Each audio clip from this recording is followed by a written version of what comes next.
انگریز ہندوستان سے چلا گیا، ہمارا پاکستان بھی آزاد ہو گیا، بنگلہ دیش بھی اب آزاد ہے، بہرحال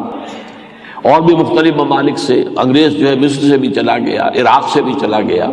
اور مختلف ممالک آزاد ہو گئے، ہسپانوی چلے گئے، فرانسیسی چلے گئے، الجزائر آزاد ہو گیا، موراکو آزاد ہو گیا۔ ایک اعتبار سے تو یہ کہ وہ سارا جو معاملہ ہے اس کی بساط جو ہے وہ نپٹ گئی ہے،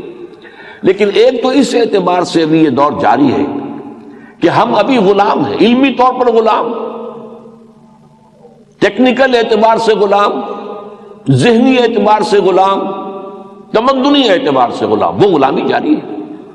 اور دوسرے یہ کہ وہ جب یہاں سے گئے ہیں تو ایسے حکمرانوں کے حوالے ملک کر کے گئے ہیں کہ جو ان کی تعلیم سے، ان کی تربیت سے بالکل انہی کے نقش قدم پر چلنے والے تھے۔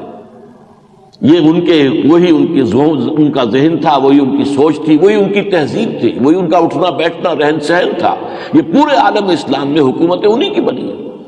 تو اس اعتبار سے اب بھی انہی کی حکومت ہے، بائی پراکسی ہے۔ بظاہر جو ہے مقامی حکمران ہیں، کچھ بادشاہ ہیں، کوئی ڈکٹیٹر ہیں، کہیں پر کوئی چنا ہوا انسان بھی بیٹھا ہوا ہے، لیکن یہ کہ وہ اپنی تہذیب اور تمدن کے اعتبار سے، اپنے ذہن کے ساخت کے اعتبار سے، اپنی سوچ کے اعتبار سے، اپنے نظریات کے اعتبار سے انہی کے نقش قدم پر ہے۔